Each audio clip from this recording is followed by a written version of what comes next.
we'd like to welcome Chad Andrews to the floor, Global Solutions Leader on Advertising Blockchain for IBM. Hey. First of all, always great to follow the great Christiana. I've been saying your name like the whole story there. But first of all, everything she said, and we'll continue on with that. And I love that she's got the cool deck with the hamburgers, and now we get the corporate too. Whole story by slide. So we're going to cover a few things quicker than I normally would. And also, I love this. I kind of feel like I'm in the frying pan. Like Mark over here is like the complete contrarian. So I usually get this to the general purpose audience who don't know anything about this, and they'll nod because I'm always right, of course. And he'll be like, no, you're not. So it's going to get this sort of battle tested. So I'm trying to but we're going to talk about the two big problems in the industry, sort of on a macro level that's happening, particularly around digital advertising. Then we're going to talk about how blockchain is poised to address those, and then we're going to talk about realistically, like, what timetables are we talking about, what can we really do now, and how is this going to unfold in the next couple of years. Guys like Daniel Peternio might say it's sooner. It's great. It's good to have these forums and these getting people together to share these ideas. She's already covered this. It's a fucking mess, right? Mess. I'm an advertising agency. My dollar goes in. I don't know how many people I'm paying. I don't know what fees I'm providing. If I don't know what fees I'm paying, I don't know how that related to performance. That doesn't allow me to get what I ultimately want is better allocation of my work. Plus, there's a whole bunch of fraud. And Christiana was kind enough to host us a few months ago and do like a real education on all the different fraud mechanisms. You've got the major ones are around bots, but then you've got these auction dynamics. You've got people shoving videos into banners. It's just the worst, right? Everybody's awful in this biz. Everybody who works here, you got this terrible. Opaque. So that's the first macro problem here, is opacity. There's actually a problem with financial transparency across the entire $620 billion advertising space. That's, about $270 billion of that is digital, the rest of it's traditional. But really, in digital, come on. And it's not like the major brands have really called this out. You see Mark Pritchard at P&G, you've got Unilever, everybody's saying clean up your house. So that's the first problem. Second problem, forget the slides, on your slide. I'll tell you the concept. $2.5 trillion in market cap for Facebook, Amazon, Netflix, and Google. If you add up the top 20 traditional media companies, $800, $900 million, right? So if you think of this like massive pendulum that over the last decade just whoosh and took all the value. It's up here, but I'm going to maintain, we're talking about this later, that it's tied by a rope up here. So it wants to swing back, but it's sort of tied up on the rope. We'll talk about why. So if you think about this, nobody's going to dispute that the future of all advertising, marketing, and content is going to be continued to be even more data-driven than it is today. And again, if you think of it from the perspective of a publisher or an advertiser, that really means you need a new kind of data asset. And fundamentally, it needs to do three things. It needs to be able to manage all the data you have everywhere. It needs to be able to make sure that it's compliant, as Christiana said, all the changing regulatory environments that will get even more nuanced and stringent. And then it needs to be able to pool that data for a common result. So let's say you achieve that. Then you can start to build verticals on top of that. You can surface the right ad to the right consumer at the right time. Same with marketing, same with content. And you can underlie that with a common layer of business insights and process. So great. Sounds great, but everything I've described actually exists, and it actually exists at massive scale. The problem is it exists at real scale two places. Anyone want to guess where those two places are? The duopolist. So let's call that the second problem. All right. Now we'll get to blockchain.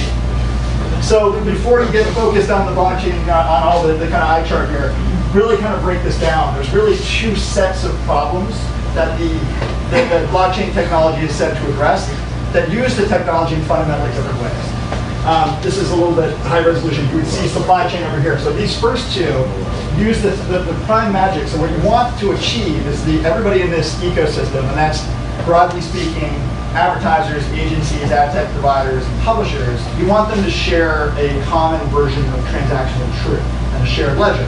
But there's a garbage in, garbage out problem.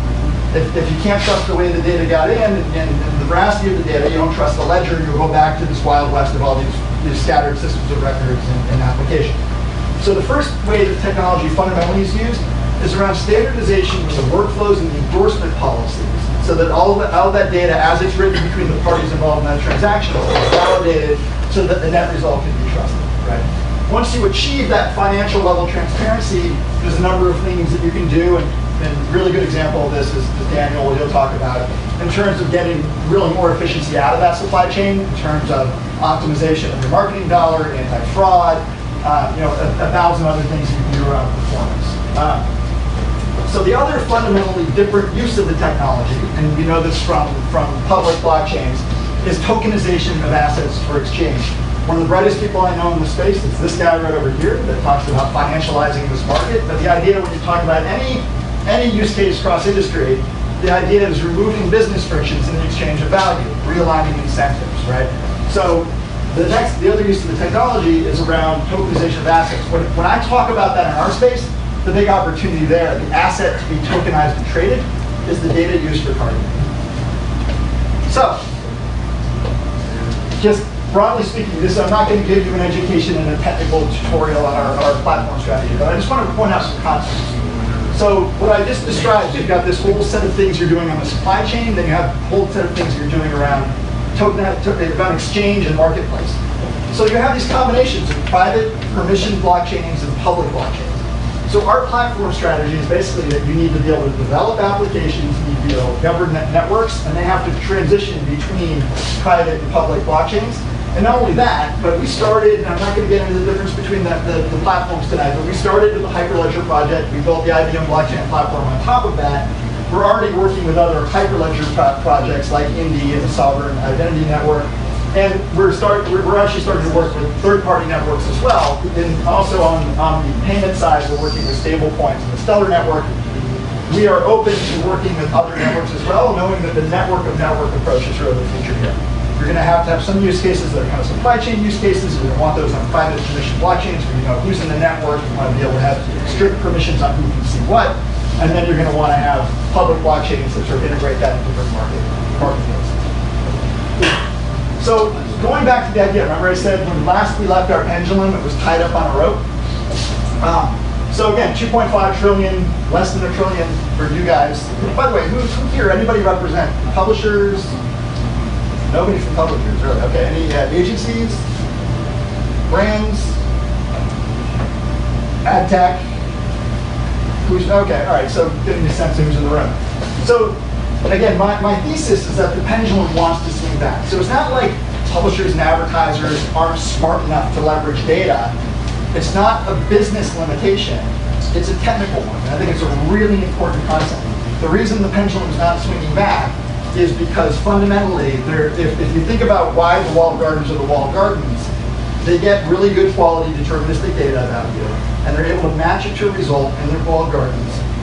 There's not an ability yet to do that. So if you think about all the first-party data that exists in the world, that's maintained by all the world's brands, all the world's carriers, third-party data aggregators, publishers, it would actually dwarf that lives in the walled gardens. The problem is, the minute I have that data and I share it with you, you're going to steal it from me, and vice versa. That's the data leakage. So when I say there's a technical limitation, the ability at scale to match data with zero data leakage is the big key to unlocking the value and having the pendulum swing back. When I talk about that data, there's really three fundamental different kinds of data that I'm talking about in this marketplace. There's the second and third party data, which is prepackaged data that already exists in data marketplaces today. There's the kind of data that Cristiano talks about, Mad Network is working with, which is data sovereignty. And we're working on a very evolved strategy at IBM around giving control of data back to the consumer so that they can set the permission to monetize it. And the third is federated, and that's a very important word, first-party data. If all of that data can exist in one marketplace, and let's just say, for an example here, I take a media plan, or I take audience parameters that I'm looking for, and initially when you're running a campaign, that's a hypothesis. I'm going to run this Nike campaign, and I'm thinking I'm looking for these 18 to 24-year-olds that like video games and hang out near the mall, right? And so you kind of put your hypotheses in. Imagine a marketplace that could look across all those three different kinds of data, model the perfect predictive audience cohorts. But then there's this next step, and this is a really important one, which is now that you've found the hypothetical audiences that you want to reach, Maybe the demographic data is owned by one provider. Maybe geolocations data is owned by another. Maybe some behavioral data is owned by another. You need to be able to tokenize that data into something that can be traded in a liquid marketplace. And once you do that, you need to know as the data seller, how do I price this? As a data buyer, you have to know what should I be buying to get maximum allocation of my spend against these campaigns. So this is all conceptual at this point. We're not going to come out tomorrow. Nobody worry that IBM's launching this marketplace on next Thursday. But these concepts as an industry initiative, and we have a board seat on AdLedger. Christiana's other hat, by the way, is, I have utmost esteem and respect for Christiana. She is the MD of AdLedger, which is the industry consortium. But just think in terms of these concepts of decentralizing and democratizing what's happening in the world. Now, why do I think this is going to work, right? So when I talk about Netflix, I'm talking about Netflix before it even streamed, and half of you weren't even born yet. I'm joking. It's probably true.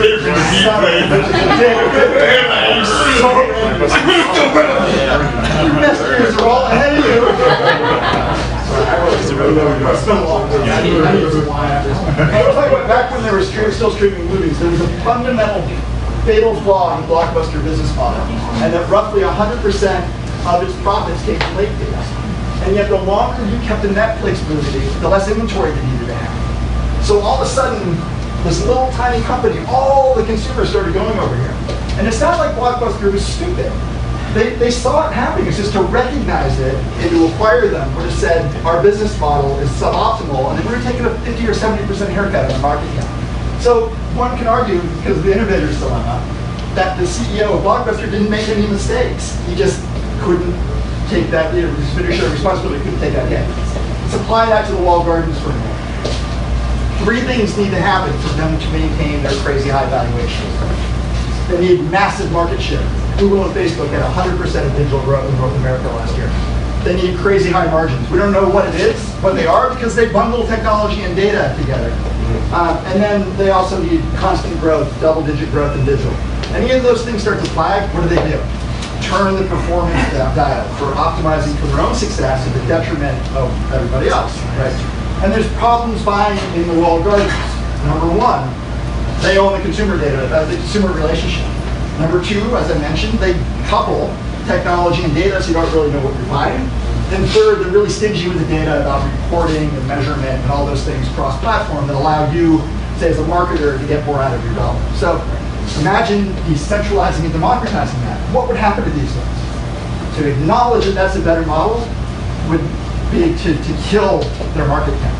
So they're going to go the other direction. It's going to create a vacuum, an opportunity, because it's a better proposition for who the value should be exchanged on. This is what blockchain is great at. Aligning incentives, aligning value to the consumer, to the advertiser, and to the publisher. I think that revolution is here. And once we start to see it together, and you create the better buying market and incentives are better, you're going to see a massive shift over to this market. So we killed them. We're done, right? We're done. I can slam the mic and we're done, right? No. So there's a problem.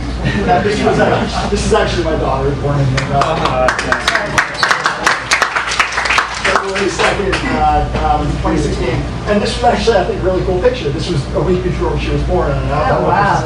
This is kind of where we are with the technology. We sort of think it's going to look like that, and we maybe just have a baby now. Luckily, she came out looking, she's much prettier now. But this is kind of, there's been some bad press.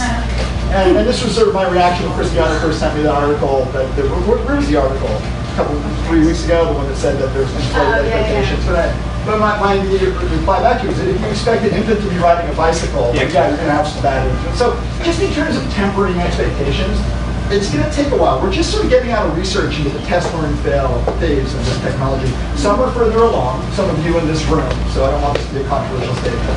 But just to kind of temper expectations, it's going to take a while for us to sort of build up to where, you know, the technology, and it's not just the technology. One thing about blockchain I want everybody to understand, the technology is just a catalyst. This is getting people to think about how entire supply chain should have been engineered to begin with. And that isn't just blockchain, it's other technologies, it's business and process changes, it's the way the contracts work, it's the way the workflows work. So it's going to take a while of education and a series of escalating steps to get to the goal. But believe me, when people ask, is this real in space? Yes, and it's coming. But so it brings us to where are we then? So we're doing a bunch of things under the hood with IBM. We're working, as I mentioned, on an entire strategy around data sovereignty. We're working at things sort of in the branches of the supply chain optimization. We are forming our strategy around the broader, what are the capabilities if we were to componentize that marketplace. But the thing that we're actively doing right now is a partnership with MediaOcean. And so anyway, I'm going to assume that most people don't know MediaOcean. So MediaOcean is the media planning, buying, and financial software that's used for 90% of major markets agencies in order to basically manage the entire life cycle of media buying. They have $140 billion worth of media between digital and linear going through their platform today, and they, over decades, have cross-connected thousands of entities across this platform. So when you talk about what is the life cycle of media buying, it begins with the advertiser creating a budget, and that's done differently in different systems by every advertiser. Some do it regionally, some do it by brand, etc. Then that budget gets converted into a media plan, and that media plan is authorized again by the advertiser. Then a purchase order is issued. The advertiser, so the agency then goes out on behalf of the advertiser and orders all that media on the various publishing networks, usually hundreds or thousands of them. Those can be direct buys, those can be programmatic. That media then runs, and data, where there's a problem with transparency of that data, again, Daniel can speak to that later. That comes back, and then after that, the media runs, you have invoices that come in, you have payments, reconciliation. So today that's done across hundreds of different applications, and the data is spread across hundreds of different systems of record. So the first thing we're doing with MediaOcean, it's really pretty simple. We're creating the trust mechanism, the endorsement policy, so that data across all those processes between all the parties in those transactions validate the data so it's trusted, it's on a single ledger system, and then highly permitted, so only the people that are permitted to see the transactional data that they're allowed to see can see it. But an aggregate, an advertiser can go across all their campaigns, across all their agencies, without going through any intermediaries, and they can see everything that's been budgeted, what's been ordered, what's been invoiced by the publisher, what's been invoiced by the agency, and what's been taken. So establishing that base level sort of trust in the idea of consolidating some of those workflows is kind of what we're doing initially. We're running a pilot with 8 major brands, including IBM, AT&T, AB InBev, Kellogg, Kimberly-Clark, Johnson & Johnson, and I will always forget one or two because I just did Pfizer.